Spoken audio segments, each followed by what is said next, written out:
फूले गजब तोला पिहन के लुगरा खोपा माँ गजरा और रेशम के फुंदरा हे मोर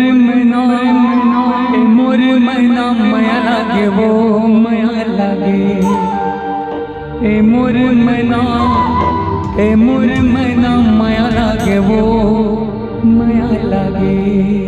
बरसा के पानी गिरत हवे झरझर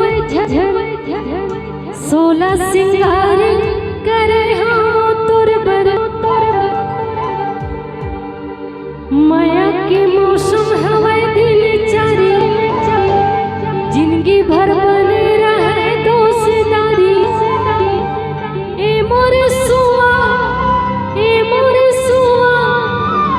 माया लागे दोस्त माया लागे।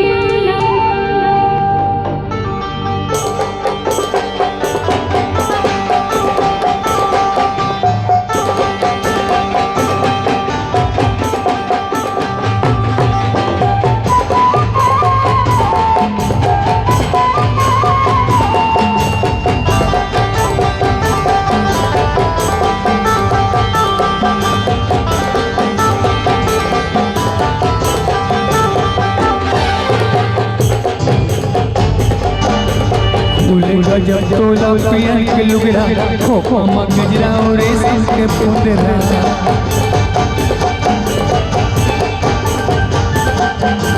फूले गजब तोला पिहन के लुगरा खोपा माँ गजरा और रेशम के फुंदरा राखी माँ फुल्ली और काने माँ बाली आँखी के काजरो होठ के लाली ए मोर मैना माया लागे दोस्त माया लागे ए मोर मैना माया लागे दोस्त माया लागे।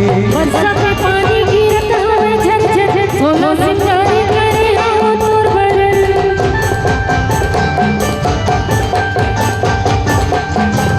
माया के मौसम हवे दिन चारी जिंदगी भर बने रहे दोस्तारी।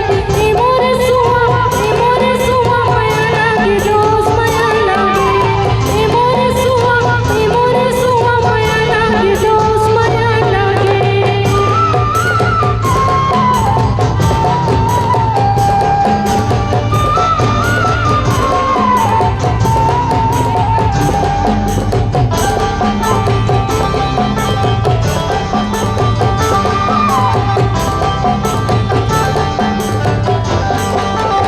घर के अंगना में तुलसी के चौरा फूल के खान में बोला थे भौरा घर के अंगना में तुलसी के चौरा फूल के खान में बोला थे भौरा ए मोर मैना माया लागे वो माया लागे ए मोर मैना माया लागे वो माया लागे। तोरे माया के भरोसा ही बोला जिंदगी के साथी बना हूँ मैं तोला।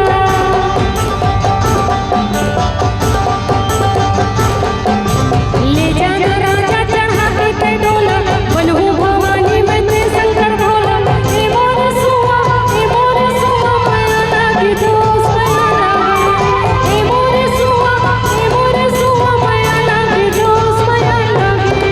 माया लागे दोस्त माया लागे माया लागे दोस्त माया लागे। माया लागे दोस्त माया लागे माया लागे दोस्त माया लागे। माया लागे दोस्त माया